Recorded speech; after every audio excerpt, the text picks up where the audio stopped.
Evangelho segundo São Mateus, capítulo de número 6, eu vou ler a partir do verso 5. Mateus 5, 6 e 7, diz assim a palavra do Senhor: enquanto vocês orarem, Jesus que está dizendo, tá? Não sejam como os hipócritas. Eles gostam de ficar orando em pé nas sinagogas e nas esquinas, a fim de serem vistos pelos outros. Eu lhe asseguro que eles já receberam a sua plena recompensa. Mas quando você orar, vá para o seu quarto, feche a porta e ore ao seu pai que está em secreto. E então seu pai que vem em secreto o recompensará. E quando orarem, não fiquem sempre repetindo a mesma coisa, como fazem os pagãos. Eles pensam que por muito falarem serão ouvidos. Não sejam iguais a eles, porque o seu pai sabe do que vocês precisam antes mesmo de o pedirem. Verso 9: vocês orem assim: Pai nosso que estás nos céus, santificado seja o teu nome, venha o teu reino, seja feita a tua vontade, assim na terra como no céu. Dá-nos hoje o nosso pão de cada dia, perdoa as nossas dívidas, assim como perdoamos os nossos devedores, e não nos deixei cair em tentação, mas livrai-nos do mal, porque teu é o reino, o poder e a glória para sempre. Amém. Diga comigo: glória a Deus, pela palavra de Deus. Graças a Deus. Um dos grandes ativos do cristão, um dos grandes ativos do crente em Deus, o crente em Jesus, é a oração. O nosso relacionamento com Deus baseia-se, o maior instrumento que se baseia, o maior objeto que se baseia o nosso relacionamento com Deus, sem dúvida nenhuma, é a oração.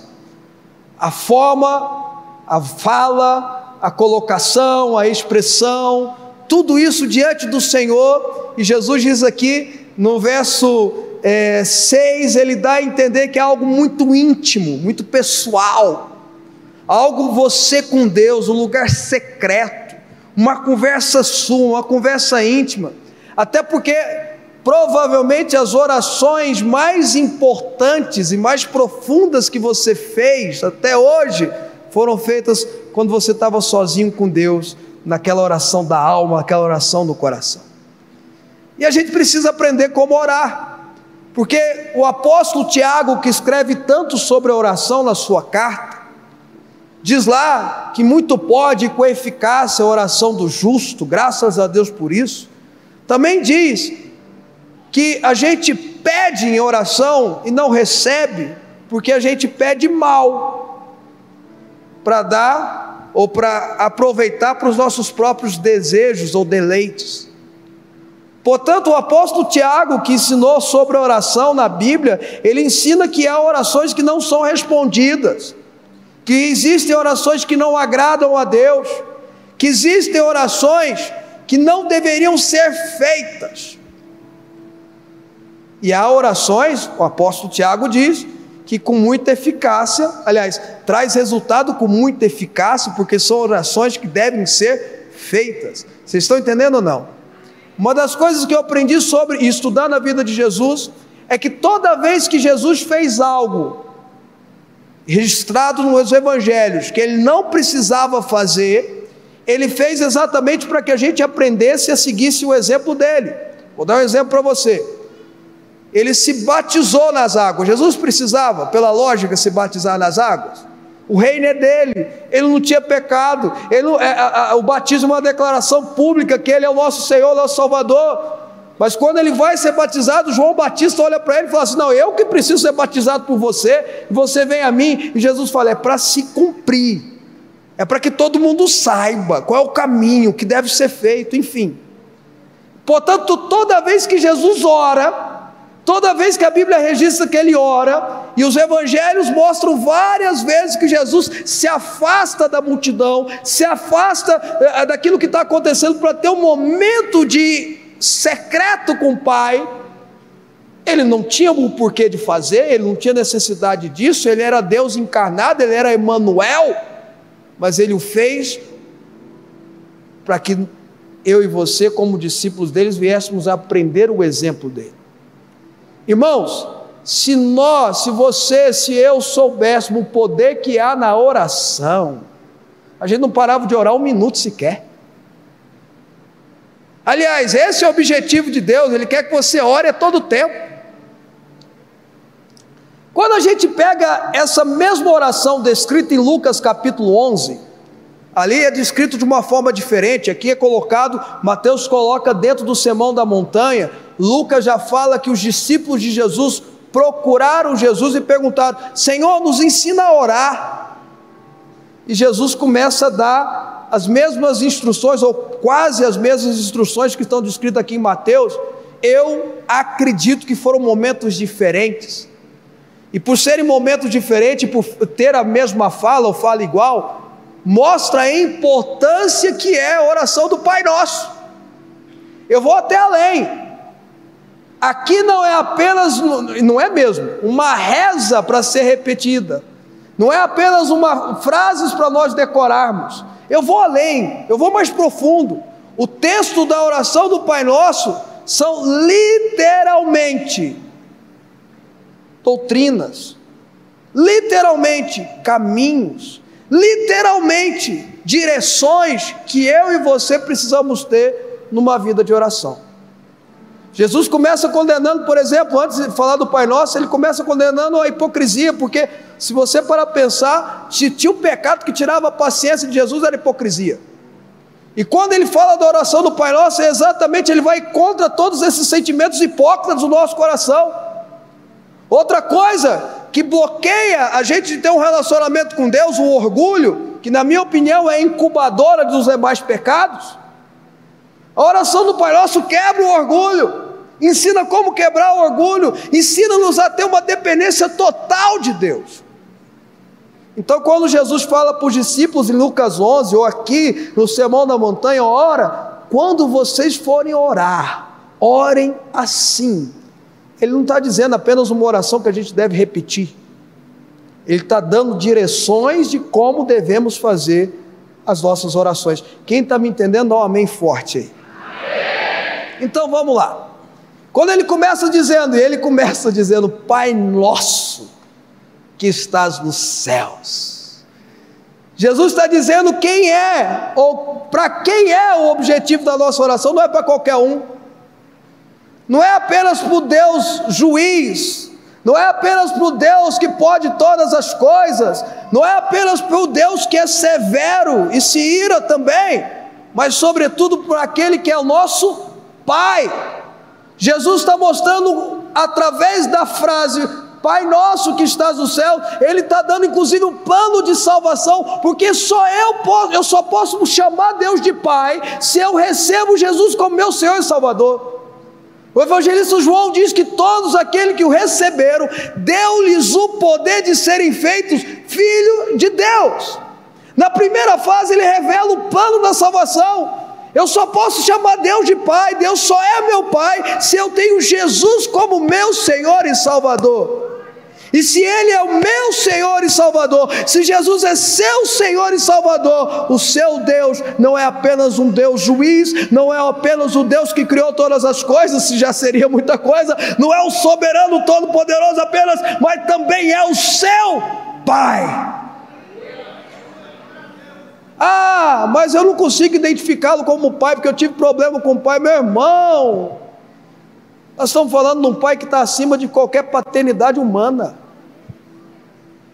Pai nosso que estás nos céus, Pai nosso que está acima de todas as coisas, Pai nosso que está acima de todos os problemas, Pai nosso que está acima de todos os principados e potestades e dominadores deste mundo tenebroso ou que age na região da maldade, Pai nosso que está acima de todos os regimes ou poderes naturais, Pai nosso que estás nos céus, é essa a declaração, Pai nosso que está acima de todas as coisas. O seu Pai que te ama tanto ao ponto de dar o seu Filho unigênito por você e por mim, está acima de todas as coisas, está acima do seu motivo de choro, está acima dos seus problemas, está acima dos seus motivos de dor, está acima dos seus sofrimentos, está acima das suas amarguras, está acima de qualquer aflição ou de qualquer coisa que pode estar causando aflição na tua vida. Isso é maravilhoso. Mas ele entra ensinando como é que eu tenho que me referir a ele. Santificado seja o teu nome, santificado, adorado, exaltado, engrandecido. Meu irmão, o caminho primeiro de se falar a Deus é de adoração a Ele. E a gente aparece diante do Senhor nas nossas orações com a lista de pedidos, né? É ou não é, irmãos?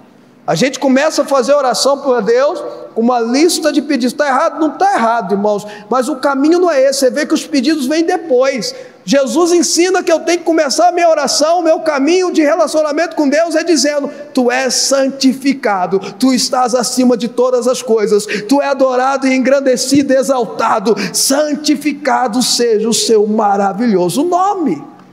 Aprenda, irmão, aprenda, irmã, a orar adorando ao Senhor. Aprenda a orar agradecendo a Deus, exaltando ao Senhor, a santificar o nome dEle. Isso é sério, isso não é simples.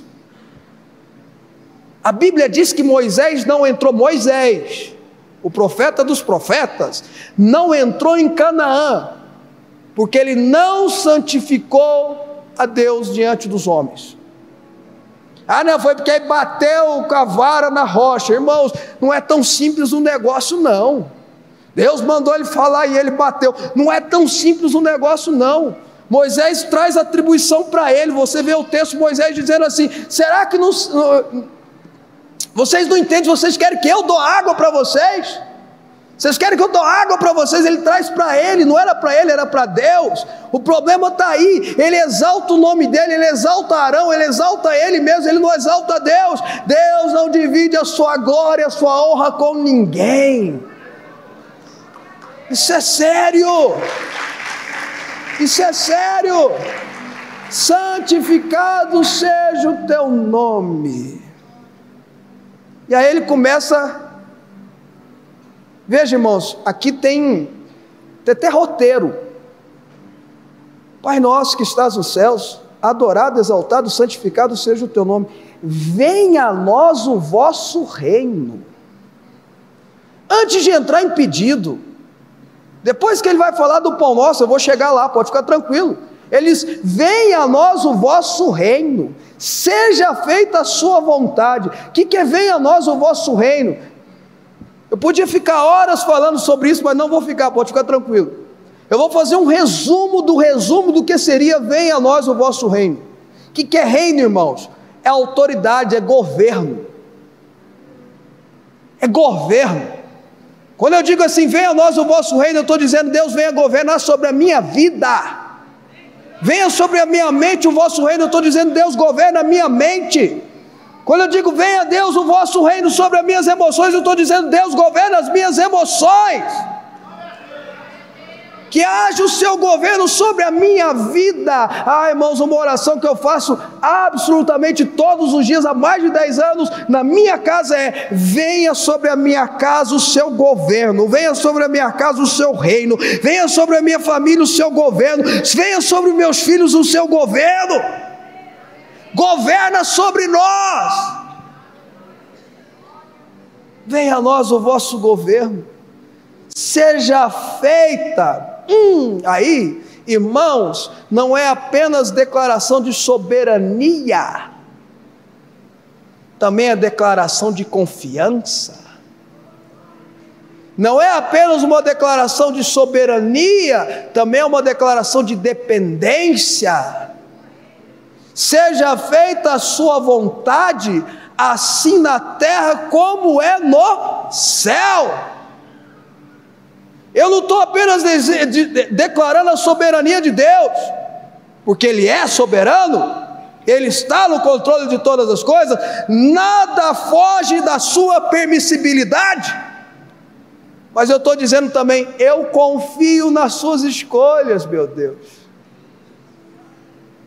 Eu confio nas suas escolhas para a minha vida, Senhor. Eu não entendo, eu não compreendo às vezes, eu sofro, eu choro, eu sou humano, eu sou pequeno, eu tenho a cabeça limitada, mas o Senhor que está acima de todas as coisas, que tem pensamentos mais altos do que o meu, que conhece muito mais além do que eu posso imaginar, eu confio nas suas escolhas para mim.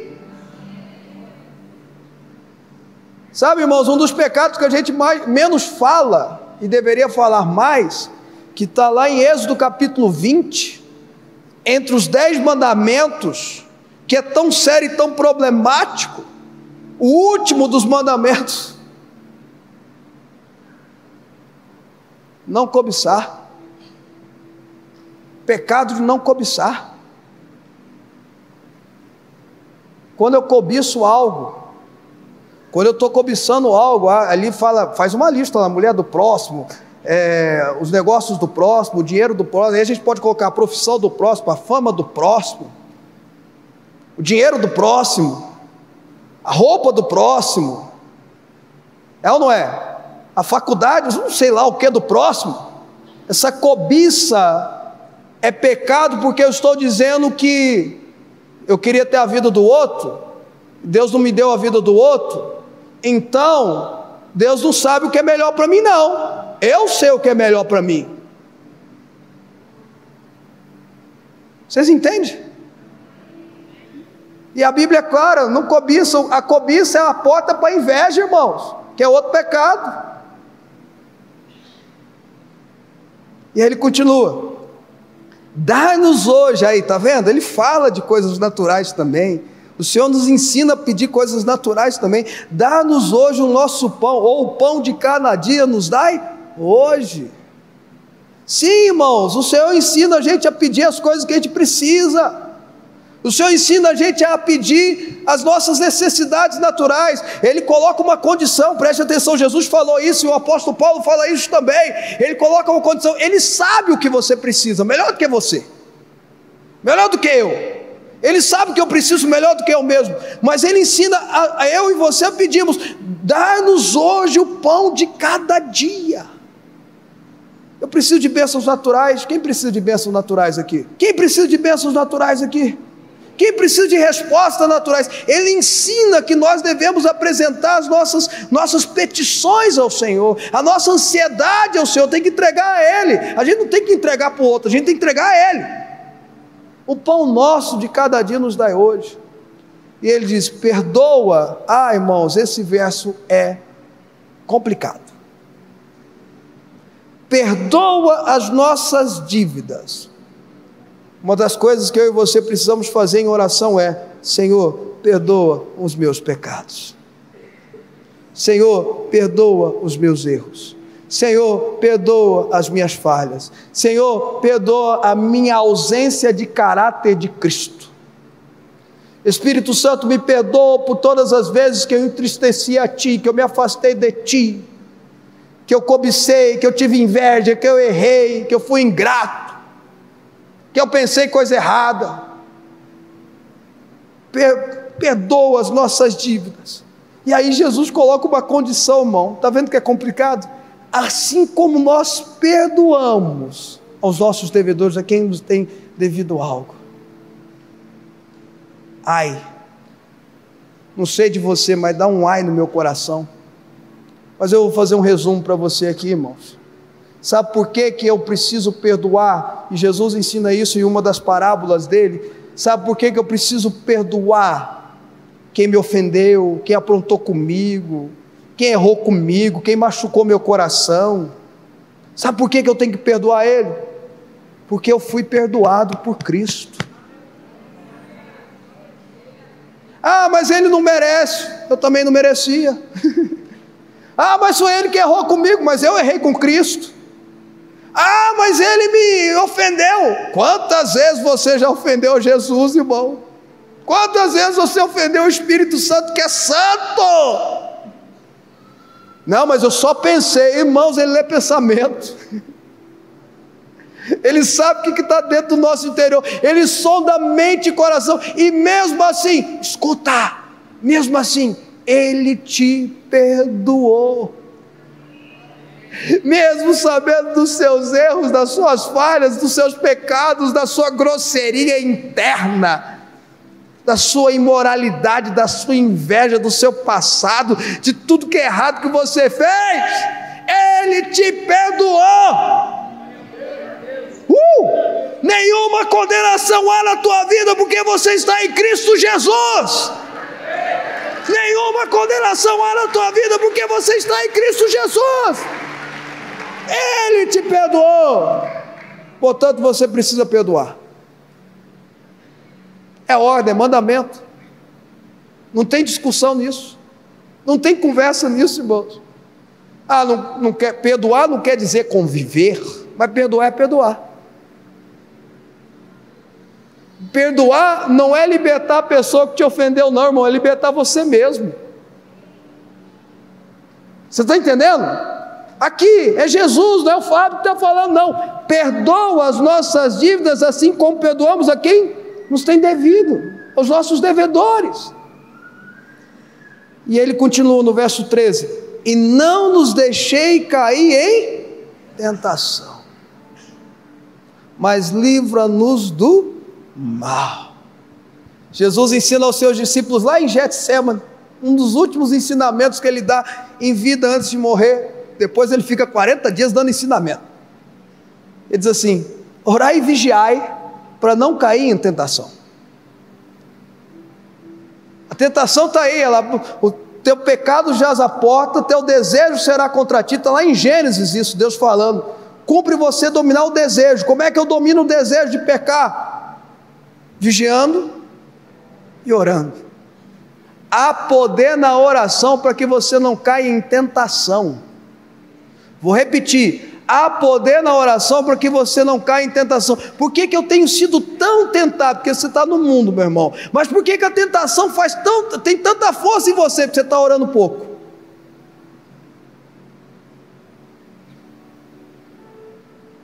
Leonardo de Ravenil diz que a gente cai quando a gente parou de orar. Não é quando a gente escorrega, não, quando o pecado acontece. Ele fala assim, ele que escreveu um livro sobre avivamento, que para mim é um dos mais importantes livros de avivamento da história, porque tarda o avivamento. Ele diz assim, que você caiu quando você parou de orar. Quer identificar quando você caiu? Quando você parou de orar. Jesus está dizendo: ore para você não cair em tentação. Senhor, não nos deixe cair em tentação. E ele usa uma expressão aqui no verso 13, que ele ora pelos discípulos dele várias vezes: mas livra-nos do mal. Jesus orou pelos discípulos de João: livra-os do mal. Não os pesques, tires do mundo. Eles têm que viver ainda a vida deles, mas livra eles do mal. É na oração que a gente declara que o mal não tem poder sobre nossas vidas. É na oração que nós declaramos a proteção de Jesus contra o mal. É na oração que nós profetizamos sobre nós e sobre os nossos entes queridos a proteção do Senhor, o livramento do mal. Irmãos, se você não tem costume de orar, pega a oração do Pai Nosso amanhã de manhã e começa a declarar: Senhor, livra o meu filho do mal, livra minha filha do mal, livra minha família do mal, me livra do mal. O mal está aí, o mundo jaz do maligno, o mundo está dominado pelo mal. Você só vai ser livre do mal se você tiver o seu coração em oração voltado a Jesus. Quem te livra do mal é Jesus. Quem te livra do mal é Jesus. Quem te livra do mal é Jesus. Quem te livra do mal é Jesus. Quem te livra do mal é Jesus. Quem te livra do mal é Jesus. Você precisa estar em oração com Jesus. E aí, para terminar e terminando, essa frase, né, que até hoje ela é tema de discussões aí teológicas, se deveria estar aí ou se não está, se está no original, se não está. Tem gente que fala que foi escrito logo depois que Mateus escreveu. E aí os católicos oram de um jeito, os evangélicos, os protestantes oram do outro, ou melhor, acrescentam essa frase. Eu falo ela porque ela é poderosa. Eu falo ela porque ela é uma oração extraordinária para a sua vida. Eu falo ela porque ela é uma oração extraordinária para a igreja. Talvez por isso que os reformadores mantiveram, aqueles que copiaram a Bíblia mantiveram essa frase. Porque o teu é o reino, o poder e a glória para sempre e sempre. Porque teu é o governo, porque teu é o poder, a ação poderosa, miraculosa vem de ti. Porque tu e só tu é a glória e a honra para todos sempre. Jesus começa exaltando Deus e termina exaltando Deus. Jesus começa exaltando Deus e termina exaltando Deus. Porque, por dois motivos, irmão. Porque qualquer coisa que você venha pedir, é necessário que seja para a glória dEle. E é necessário que você entenda que é pela graça dEle. Ele começa exaltando Deus, ele termina exaltando Deus. Para que eu e você entendamos que tem que ser o nosso pedido, a nossa oração tem que ser para a glória dEle, e eu preciso entender que é pela graça dEle, porque teu é o reino, o poder e a glória para sempre, amém. Eu vou ser curado, porque é para o reino e para a glória, e para a honra, e para o poder de Deus. Eu vou ser liberto, é porque é para a glória de Deus. Eu vou ser próspero, é porque é para a glória de Deus. Eu vou ser livre, é porque é para a glória de Deus. A minha família vai servir a Jesus, é porque é para a glória de Deus.